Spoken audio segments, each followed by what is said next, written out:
Thiruvananthapuram medical കോളേജിലെ multi speciality ബ്ലോക്കിൽ തീപിടുത്തം. ഐസിയുവിലെ വെന്റിലേറ്ററിൽ നിന്ന് തീ പടർന്നതായാണ് പ്രാഥമിക നിഗമനം. ഐസിയുവിൽ ഉണ്ടായിരുന്ന രോഗികളെ സുരക്ഷിത സ്ഥാനത്തേക്ക് മാറ്റി. ജീവനക്കാരുടെ സമയോചിത ഇടപെടലിൽ വലിയ അപകടമാണ് ഒഴിവായത്.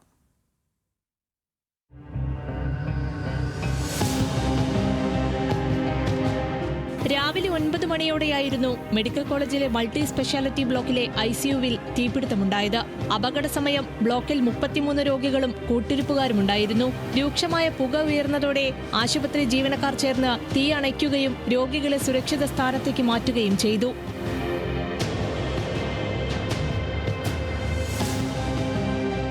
പുക കാരണം ശ്വാസതടസ്സം നേരിട്ടതോടെ ജീവനക്കാരെ ഒബ്സർവേഷനിലേക്ക് മാറ്റി. പിന്നാലെ ഫയർഫോഴ്സും പോലീസും സംഭവ സ്ഥലത്തെത്തിയതോടെ രക്ഷാപ്രവർത്തനം സജീവമായി. യാതൊരു പ്രോബ്ലവും ഇല്ല, ഒരു രോഗിക്കും പ്രശ്നം ഉണ്ടായിട്ടില്ല, ഒരു ജീവനക്കാർക്കും പ്രശ്നം ഉണ്ടായിട്ടില്ല. ഫുൾ പരിശോധിച്ചു. പോലീസിന്റെയും ഫയർഫോഴ്സിന്റെയും നമ്മുടെ ഇന്റേണൽ വിങ്ങിന്റെയും ക്ലിയറൻസോട് കൂടിയാണ് ഞാനിപ്പോൾ സംസാരിക്കുന്നത്. വെന്റിലേറ്ററിൽ ഫയർ ഇൻസിഡന്റ് സംഭവിച്ചിട്ടുണ്ട്. അത് ഇലക്ട്രിക്കൽ എഞ്ചിനീയേഴ്സും ഉണ്ട്, ഇവിടെ ഇലക്ട്രിക്കൽ ഇൻസ്പെക്ടറേറ്റിലുള്ള അഫീഷ്യൽസും ഉണ്ട്. ഇതിൻ്റെ വയറിങ് മറ്റു കാര്യങ്ങളെല്ലാം പരിശോധിക്കുന്നുണ്ട്.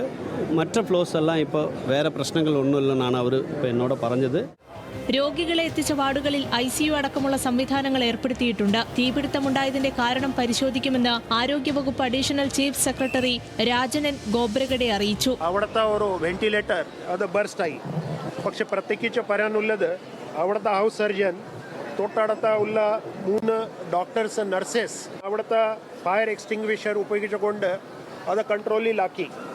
അപ്പോൾ ആദ്യമേ തന്നെ പറയാനുള്ളത് അവിടുത്തെ ഐസിയുവിലുള്ള ആ പേഷ്യൻ്റ് ഒപ്പം അവിടുത്തെ ഡോക്ടർ, അവിടുത്തെ നഴ്സസ്, അവിടുത്തെ എല്ലാ സ്റ്റാഫ് വളരെ ധൈര്യമായി കാര്യങ്ങൾ അത് ചെയ്തിട്ട് അവരുടെ പരിശീലനത്തിൻ്റെ അടിസ്ഥാനത്തിൽ ആ ഫയർ എക്സ്റ്റിംഗ്വിഷ് ചെയ്യാൻ സാധിച്ചു.